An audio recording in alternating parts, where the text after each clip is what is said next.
오늘 주시는 하나님 말씀 누가복음 5장 1절에서 11절까지 말씀입니다. 한 절씩 교독하겠습니다. 무리가 몰려와서 하나님의 말씀을 들을새 예수는 게네사렛 호숫가에 서서 호숫가에 배 두 척이 있는 것을 보시니 어부들은 배에서 나와서 그물을 씻는지라.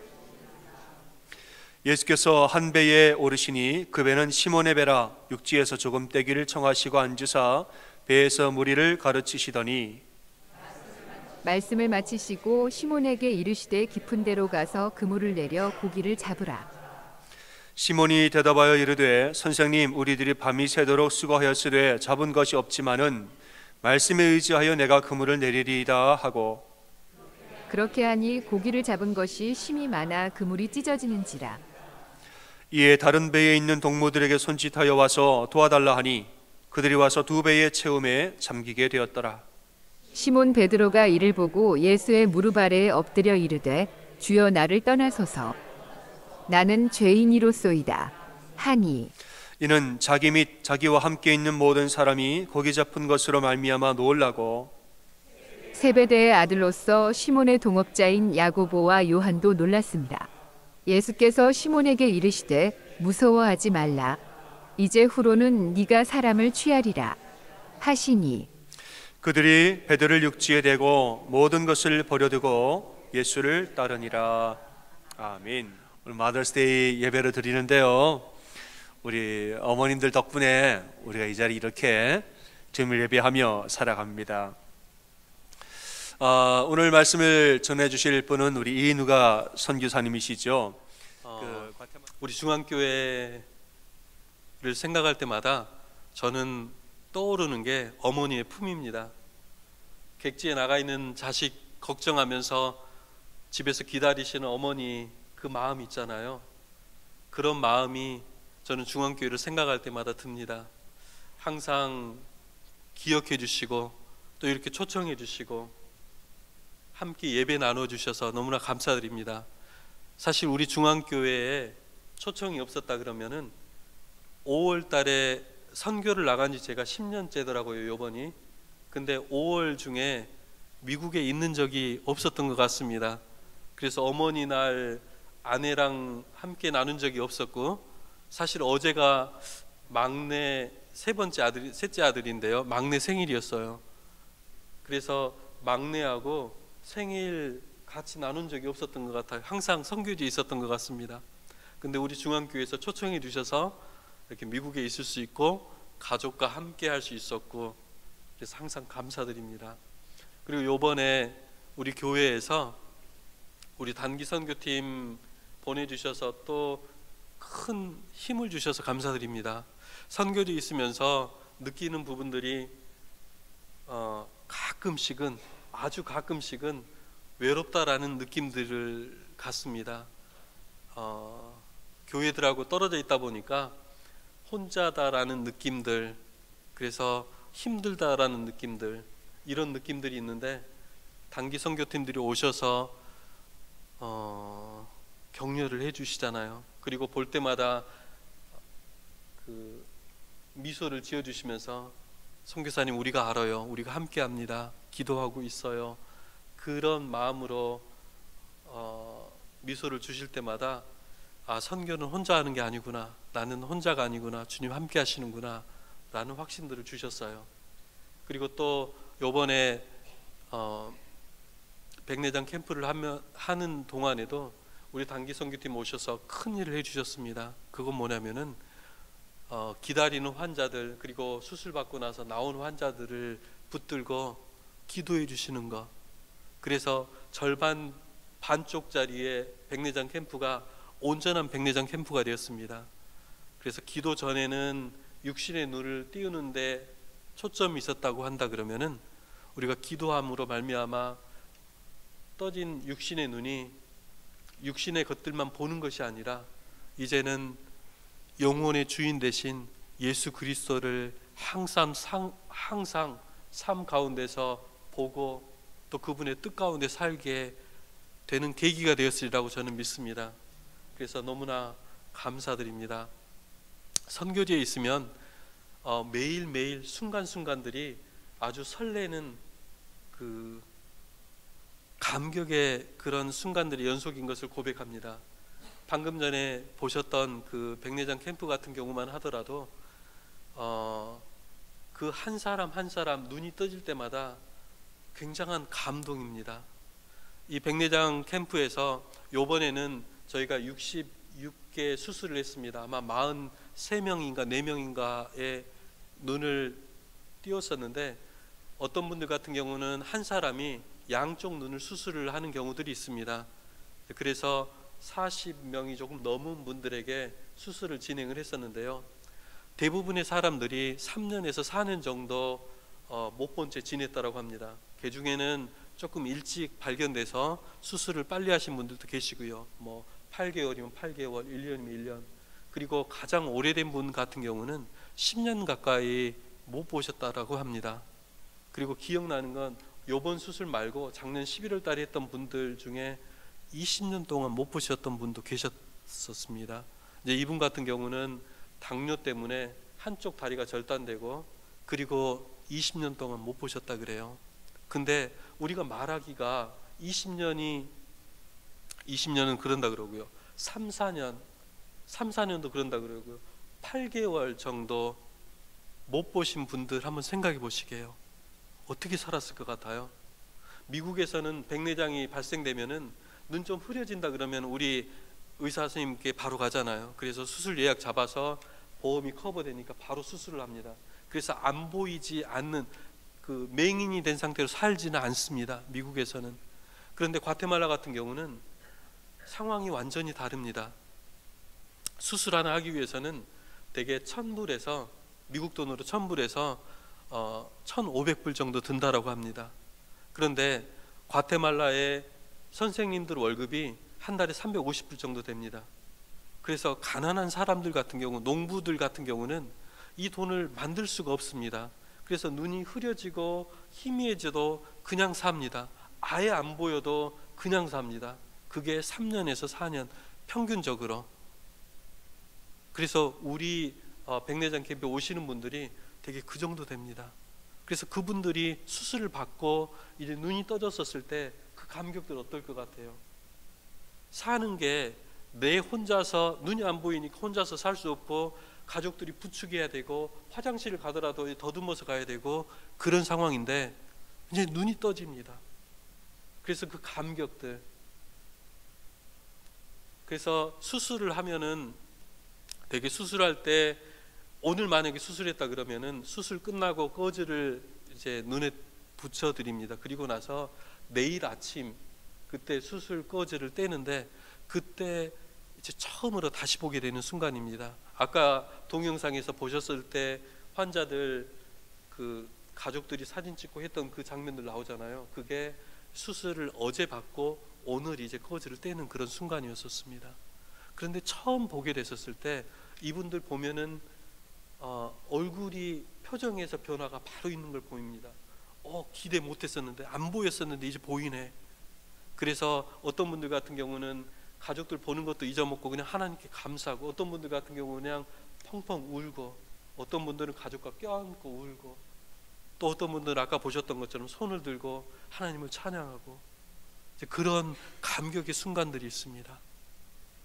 그리고 그 순간들을 우리 선교팀이 오셔서 함께 기도하시면서 함께 기뻐해 주셨고요.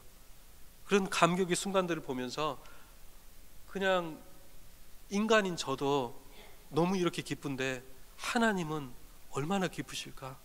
그리고 찬양하는 이들 가운데서 함께 기뻐하시면서 춤추시는 성령님을 경험하는 것은 그닥 어려운 일들이 아니었었습니다. 이런 백내장 캠프뿐만 아니라 조금 전에 말씀 목사님께서도 하셨지만은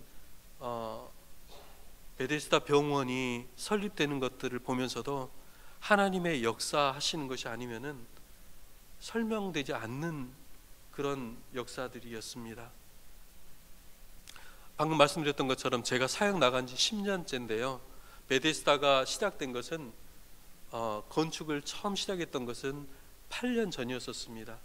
8년 전에 아까 동영상에서 벽돌 몇 장 놓아졌던 그 사진 기억나시는지 모르겠어요. 그게 8년 전 5월 달에 찍은 사진입니다. 그런데 8년 만에 병원이 아름답게 건축이 됐고요. 그리고 건물만 예쁘게 되는 것이 아니라 안에 있는 병원 장비들, 기자재들 하나님의 은혜 가운데 아름답게 채워졌습니다. 그리고 또 감사한 것은 올해 7월 달, 9월 달까지는 CT 스캐너까지 들어오게 됐습니다. 그 조그마한 아무것도 없던 병원에서 아름답게 이렇게 하나님께서 채워주시는 것을 볼 수가 있습니다. 그런데 그게 사람이 할 수 있는 일들이 아닙니다. 하나님께서 하시지 않으면은 이루어질 수 없는 일들. 예를 들면은 병원이 처음 시작됐었을 때 시에서 시장님이 사사건건 반대를 했었습니다. 아마도 시장님께서는 제가 뭔가 미국에서 왔다 그러니까 뭔가 뇌물 주기를 원하고 그랬던 것 같은데 그런 것이 없다 보니까 이제 계속해서 딴지를 걸고 건축 허가조차도 내주지를 않습니다. 그래서 처음에는 이 시장님이 크리스찬이라는 것을 알고 가서 읍소를 했습니다. 부탁을 했어요. 야, 너도 크리스찬 아니냐? 이건 하나님의 일이다. 나도 목사다. 제발 도와달라. 하나님께서 원하시는다 하는데 꿈쩍을 하지 않습니다. 그래서 조금 지나서 변호사를 데리고 갔었습니다. 우리가 건축 허가를 내달라고 했는데, 적법하게 내달라고 했는데 계속 거부하고 있으니까 이건 너 직권남용으로 고발할 거야 하더라도 꿈쩍을 하지 않습니다. 그리고 나서 또 다시 갔습니다. 아니, 이런 선교 병원을 원하는 다른 시가 얼마나 많은데 내 계속해서 이렇게 반대하면 다른 곳으로 옮길 거야 라고 협박을 해도 꿈쩍하지 않습니다. 결국은 마지막에 이제 담판을 하려고, 이 담판을 하고 나서 안 되면은 다른 곳으로 옮기든지 아니면은 계획을 중지하든 해야 되겠다라고 생각을 하고 담판 일정 때 시해를 가봤습니다. 그랬는데 가서 보니까 사람들이 몰려 있습니다. 100명, 150명 정도 되는 사람들이 몰려 있고 기자들도 나와 있습니다. 방송사 기자들까지 나와 있더라고요. 근데 이 사람들이 하는 게 뭐냐면은 데모를 하고 있습니다. 그래서 무슨 데모인가 알아봤더니 하는 얘기가 저희를 위해서 데모를 하는 거라 그래요. 병원이 있게 해달라고 시에 데모를 하고 있다고 합니다. 근데 그게 지금 생각해도 이해가 안 되는 부분들이, 저는 그때 우리의 계획들이 이렇습니다, 그리고 담판 날짜가 이 날짜입니다라고 알린 사람이 한 군데도 없어요. 그리고 설령 알렸다라고 하더라도 지금 생각해도 그게 불가능한 이유가, 과테말라 사람들 같은 경우는 하루 벌어서 하루 먹습니다. 그래서 데모하러 그때 나왔다 그러면은 하루 일당을 벌여야 되는 상황입니다. 그러다 보니까 그 정도 많은 사람들이 몰리는 게 가능하지 않는데 몰려 있더라고요. 그래서 1대1 시장님과의 면담 그런 일정이 이제 주민 공청회로 바뀌었습니다. 그리고 그 주민 공청회에서 사람들이 계속해서 얘기를 하는 부분들이, 아니 정치인 니네들은 빈 약속들만 하고 아무것도 약속 안 지키는데 이 사람은 이렇게 하려고 하는데 왜 막느냐, 허가해 달라, 압력을 넣어서 그 자리에서 시장은 사인할 수밖에 없었고요. 그래서 허가를 받고 공사를 할 수가 있었습니다. 근데 그게 말씀드렸던 것처럼 하나님께서 모으시지 않았다면 일어날 수 없는 일, 그리고 이런 일정들이 이런 한 순간만 그런 것이 아니라 8년, 10년 사역이 진행되는 순간순간 계속해서 눈으로 바라볼 수가 있었습니다. 그래서 아마도 여러분들이 선교지 소식들을 들으면은 뭔가 생동력 있는, 눈앞에서 벌어지는 이런 일들로 인해서 감격들이 있지 않을까라는 생각들이 듭니다. 그래서 신앙생활하는 우리들에게 있어서 선교지의 이런 사역들을 듣는데 이런 기쁨들이, 감격들이 있는 것이 왜 우리의 삶 가운데서, 우리의 믿음 생활 가운데서는 이다지 없을까를 생각을 해보면은 꼭 저는 출애굽 이야기, 하나님께서 이스라엘 민족들이 애굽에서 종 생활을 하잖아요. 그런데 이들을 애굽의 종살이로 계속해서 두지 않으시고 젖과 꿀이 흐르는 가나안 땅으로 인도하시잖아요. 거기에 있지 않나라고 생각이 듭니다. 무슨 말이냐면은 애굽 땅에서 하나님이 이스라엘 민족들 종살이할 때 이들은 구원받은 민족이었습니까? 구원받지 않은 민족이었습니까? 구원받은 민족이었죠.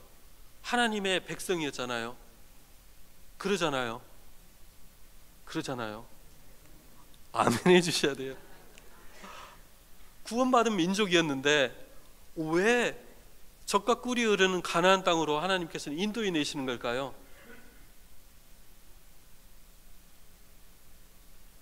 이미 구원받은 민족이잖아요. 그런데 왜 가나안 땅으로 하나님께서는 이들을 인도해 내시는 걸까요? 근데 거기에 보면은 제가 생각할 땐 그렇습니다. 관념적인 믿음, 사변적인 믿음, 내 생각 가운데 믿음, 그 믿음이 아니라 삶으로 느끼는 믿음, 생활하는 믿음, 그 믿음을 주기 위해서 하나님께서 이끄시는 것이 아닐까라고 생각을 합니다. 사실 성경을 보면은 가나안 땅으로 이끄시는 것은 젖과 꿀이 흐르는 땅, 그래서 잘 먹고 잘 살아라, 이러기 위해서 하나님께서 이스라엘 민족을 이끄시는 것이 아닙니다. 결국은 성경을 잘 읽어보면은 내게로 오라, 나에게로 오라, 예배하라, 나에게로 오라, 이것이 가나안 땅으로 이끄시는 하나님의 메시지였습니다. 그래서 구원받은 민족으로서 머릿속으로만, 사변적으로만, 관념적으로만 생각하는 그런 믿음이 아니라 삶으로 체험하는 믿음, 느끼는 믿음, 생동하는 믿음, 그걸 가지라라는 것이 출애굽의 이유였던 것 같습니다. 그래서 오늘 말씀을 통해서도 우리 교회에서, 우리 교회 생활을 하면서 이런 생동력 있는 믿음이 되기 위해서는 하나님께서 어떤 것을 우리에게 원하시는지 오늘 말씀을 통해서 우리가 조금은 이해할 수 있을 것 같습니다. 오늘 말씀을 조금 보면은, 여러분, 오늘 말씀은 여러분들이 잘 아시는 말씀이에요. 누가복음 5장 말씀인데요, 예수님께서 베드로를 사람 낚는 어부로 부르시는 장면입니다. 베드로와 일행은 밤새도록 고기를 잡았습니다. 그런데 한 마리도 잡지 못했습니다. 그래서 아침이 되어서 낙담한 가운데 그물을 씻고 있었습니다. 그때 예수님께서는 베드로의 배에 오르셔서 거기에 모여있는 많은 군중들에게 하나님 나라에 대해서 가르칩니다. 그리고 나서 베드로에게 말씀을 하십니다. 깊은 곳으로 나아가라, 그물을 내리라. 그리고 베드로는 그 말씀에 순종해서 깊은 곳으로 나아가고, 그리고 그물을 내렸었을 때 그물이 찢어지도록 많은 물고기를 잡게 됩니다. 그리고 예수님 앞에 무릎 꿇고 베드로가 하는 얘기가, 주님, 저는 죄인입니다, 저를 떠나십시오 라고 고백을 하죠. 그때 예수님이 말씀하시는 것이, 이제는 나는 너를 사람 낚는 어부가 되게 만들겠다라고 말씀을 하시고, 그리고 베드로와 일행들은 배와 그물을 모두 버려둔 채 예수님을 따르는 것이 오늘 말씀입니다. 그런데 오늘 말씀에서 주안점이 되는 것은 뭐냐면은, 얕은 곳에 있던 베드로가 예수님의 말씀 따라서 깊은 곳으로 나아가서 그물을 내리는 것, 그것이 오늘 말씀의 주안점입니다. 얕은 곳에 있던 베드로가 예수님의 말씀에 순종해서 깊은 곳으로 나아가서 그물을 내리는 것, 그 순종을 했었을 때 베드로의 인생이 갈릴리의 어부에서 사람을 낚는 어부, 천국의 열쇠를 지니는 사람 낚는 어부로 바뀌는 것을 볼 수가 있습니다. 옅은 곳에 있던 베드로가 깊은 곳으로 나아가라는 주님의 말씀에 순종했었을 때 바뀝니다. 그럼 여러분, 옅은 곳은 어떤 곳이었을까요? 아마 베드로가 호수변에서 항상 고기 잡았던 곳일 것입니다. 그곳은 베드로가 자기의 경험대로, 내 경험으로, 내 지혜로 이렇게 하면 됐었어 하는 곳이었을 것입니다. 그러죠. 그리고 그곳은 설령 배가 뒤집힌다고 하더라도 내가 안전한 곳, 내가 살 수 있는 곳, 배가 뒤집힌다고 하더라도 배가 뒤집히면 얕은 곳에서는 어떻게 하면 살 것 같습니까? 그냥 일어서면 살 것 같습니다. 내 발이 호수 바닥을 밟을 테니까요. 그러면은 숨 쉬고 살 수 있을 것 같습니다. 그래서 내가 컨트롤할 수 있는 곳, 내 안전이 보장된 곳, 그곳이 옅은 곳인 것 같습니다. 그래서 그곳에서는 하나님이 필요가 없으신 곳이죠. 하나님이 없어도 내 지혜가, 내 경험이 나를 먹여 살렸으니까, 지금까지 잘 살아왔으니까, 그리고 설령 위험한 상황이 되더라도 하나님이 도움이 없더라도 내가 살 수 있는 곳입니다. 내 힘으로 살 수 있는 곳입니다. 설령 그 자리에서 하나님을 부르짖는다고 하더라도 절실하게 부르짖지는 않겠죠. 그냥 부르짖는 척 하더라도 내가 살아가는 데는 특별한 문제가 없는 곳, 그곳이 베드로가 있었던 옅은 곳이었을 것 같습니다. 그런데 주님께서는 베드로에게 깊은 곳으로 나아가라, 그리고 그물을 내리라라고 말씀을 하십니다. 깊은 곳은 어떤 곳인가요? 이제 더 이상 내 경험, 내 지혜, 내 상식이 통하지 않는 곳입니다. 그리고 배가 뒤집힌다 그러면은 물에 빠져 죽을 수밖에 없는 상황입니다. 내 힘으로 살 수 있는 곳이 아닙니다. 오로지 하나님만 의지해야지 살 수 있는 것, 오로지 하나님만 믿어야 살 수 있는 것, 그것이 깊은 곳입니다. 그래서 그 깊은 곳은 하나님을 온전히 믿는다라면은 기쁨의 자리가 될 수 있지만, 하나님을 믿지 않는다라고 하면은 불안한 것, 나오기 싫은 것, 두려운 것, 그곳이 깊은 곳이라고 생각이 됩니다. 그곳이 사망의 음침한 골짜기, 누구도 가고 싶지 않는 곳.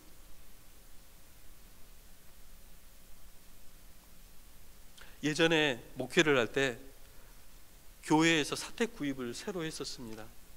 사택이 구입되다 보니까 여러 기관에서, 교회 기관에서 이제 사택을 꾸미기 위해서 선물들을 했었습니다. 근데 그 중에 하나가 남선교회에서 성구를 선물을 했었어요.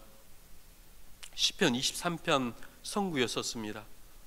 그런데 시편 23편 성구 액자가 이제 벽에 크게 걸려 있는데, 그걸 읽어보는데 너무 좋았었어요. 하나님은 여호와는 나의 목자시니 내가 부족함이 없으리로다.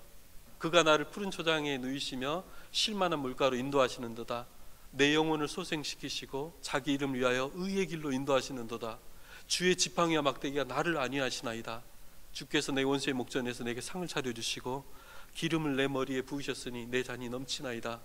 내 평생의 선하심과 인자하심이 반드시 나를 따르리니 내가 여호와의 집에 영원히 살리로다. 이 성구가 있더라고요. 너무 좋죠. 아멘. 너무 좋습니다. 근데 좀 이상한 거 있지 않나요? 좀 이상한 거. 제가 두 번째 처음 읽어보면서 너무 좋다, 두 번째 읽어보면서 이상하네 했었는데, 한 번 더 읽어보시면서 이상한 거 있으신가요?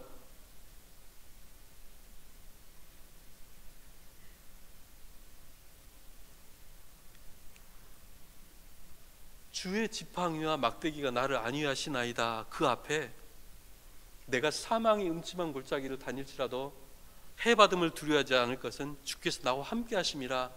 이 말씀이 있는데 이 성구에는 이게 없더라고요. 근데 아마도 이 성구를 만드신 분이 사망의 음침한 골짜기는 나 싫어 해서 아마 그러셨을 것 같다는 생각이 들었어요.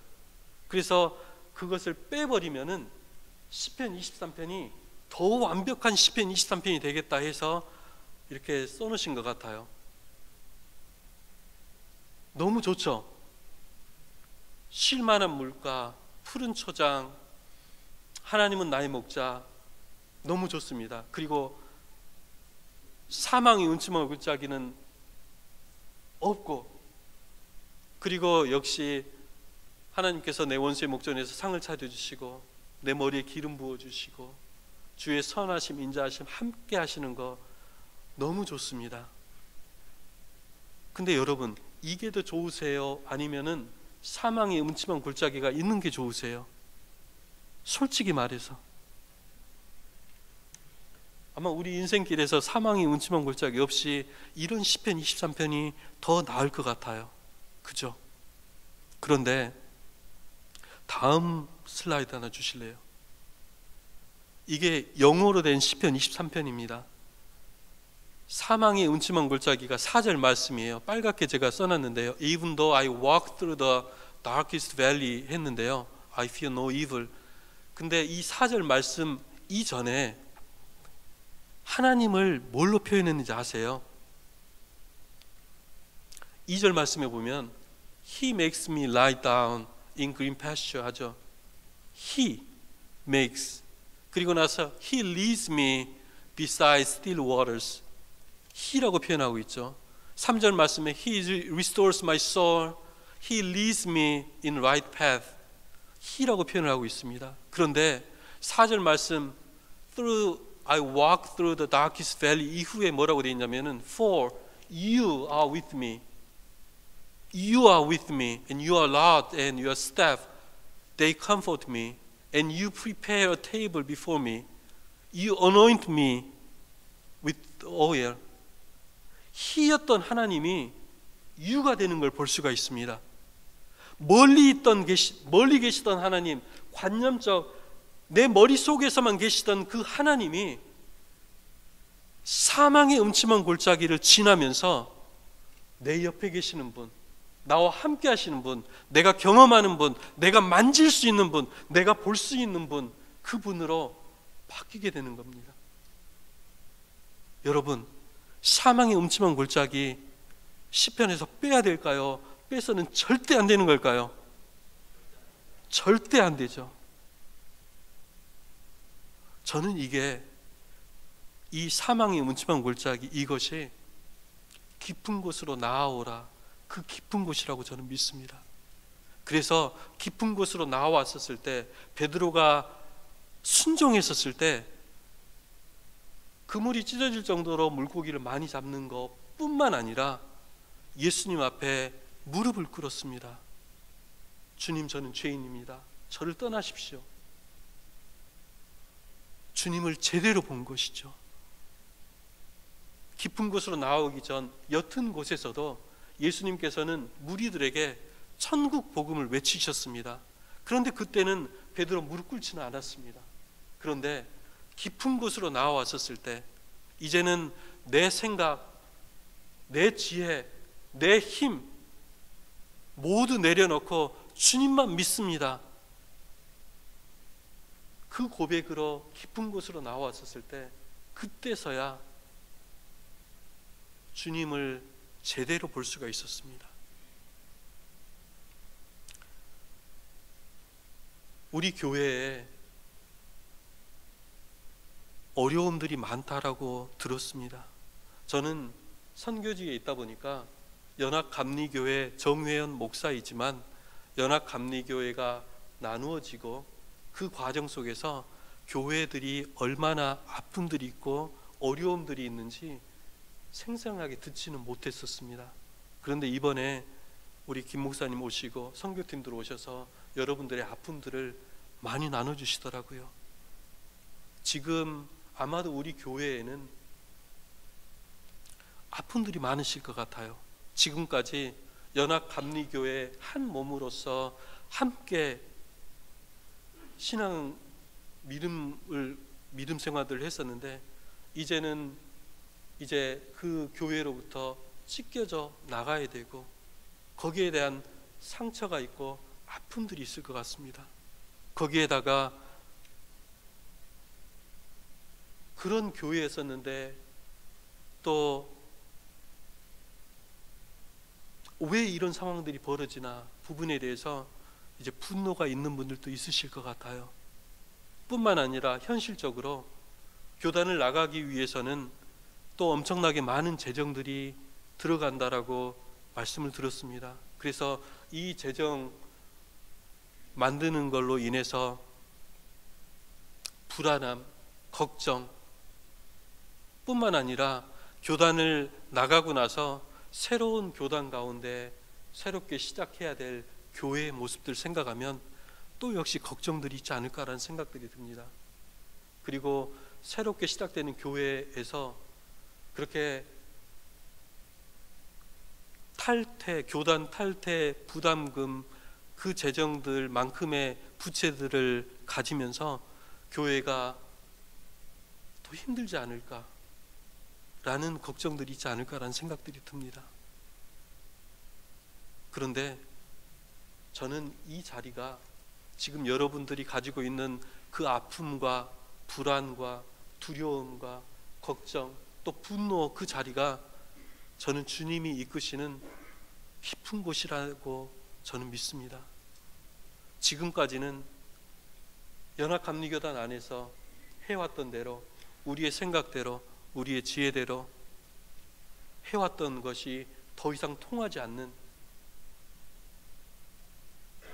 알 수 없는, 우리의 힘이 아니라, 우리의 지혜가 아니라 이제는 하나님만, 하나님의 역사가 아니면 우리가 죽을 수밖에 없는 상황입니다라는 고백 가운데, 기도 가운데 나아가는 자리, 그 자리가 여러분들이 있는 자리, 깊은 곳이라고 저는 생각이 듭니다. 그리고 이 자리에 서 계신 여러분들이 저는 자랑스럽습니다. 이유는 뭐냐면은,